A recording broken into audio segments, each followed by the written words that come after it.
This is a Victorian story that's received little to no media attention, but you've got to hear it. You won't believe it until you hear it. Last week, the Andrews government enshrined a ban on hydraulic fracking into the state's constitution in a move that effectively deprives Victoria of extracting natural gas forever. Now, how did they do it? And what does it mean for Victoria's energy supply? For more on this, I'm joined from Sydney by the Executive Director of the Menzies Research Centre, Nick Cater. Nick, thanks for your time. You've written about this in the Australian today. You say that with the passing of the fracking ban bill last week, a document written to preserve the freedoms of citizens now serves to constrain them.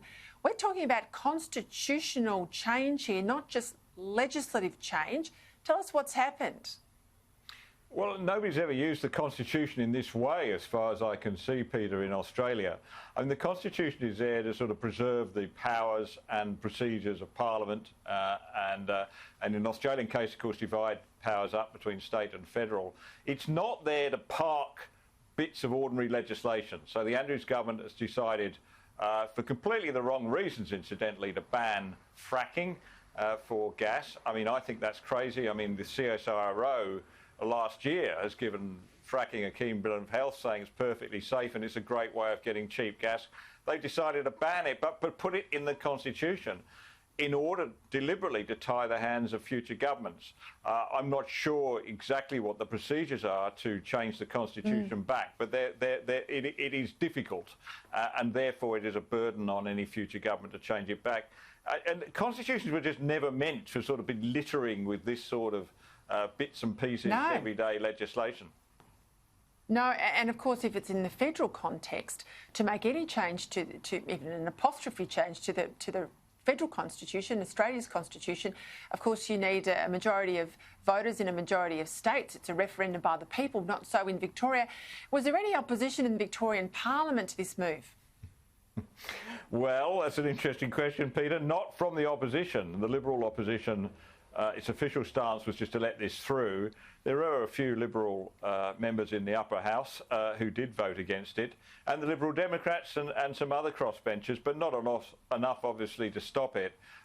Curious that the Liberal Party didn't oppose it. I guess they'll have their reasons for that. But seeing as how, you know, the Andrews government's effectively tying their hands should they ever come into government, you would have thought they'd kick up a bit of fuss about that. But because fracking, as you know, is a not in my backyard, a NIMBY issue in a lot of Liberal seats, and sadly, I think Liberal governments sometimes, state Liberal governments, are don't have the courage to stand up for what is very, very, you know, good way of getting gas out of the ground and could do wonders for our industry. Yeah, but they don't win elections, these Liberal oppositions, if they're just a worse version of a bad Labor government. This is what they've got to understand. They've got to actually change the conversation, and they've got to be less green than some of them seem. I mean, look at New South Wales. We'll go to that. Energy Minister up there, you know, the Green voters' favourite Liberal Matt Keane, he's put $750 million on the table, all about his net zero emissions push for New South Wales. He's put that money out there for subsidies in relation to low emission technologies and $200 million for green technology R&D. Now, if all of these green things stack up in an energy sense, Nick, why on earth do you spend $750 million by a state government on subsidies? This is absolutely the worst, least efficient way to spend taxpayers' money when it comes to, you know, the issues around climate change, and sometimes they have a completely opposite effect. I mean, I think where we should be looking is let the market drive this.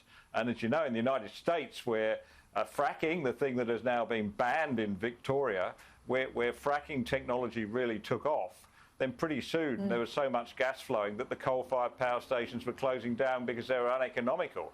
The market did the trick, and in fact, natural gas, is responsible for the biggest drop in emissions of any other technology.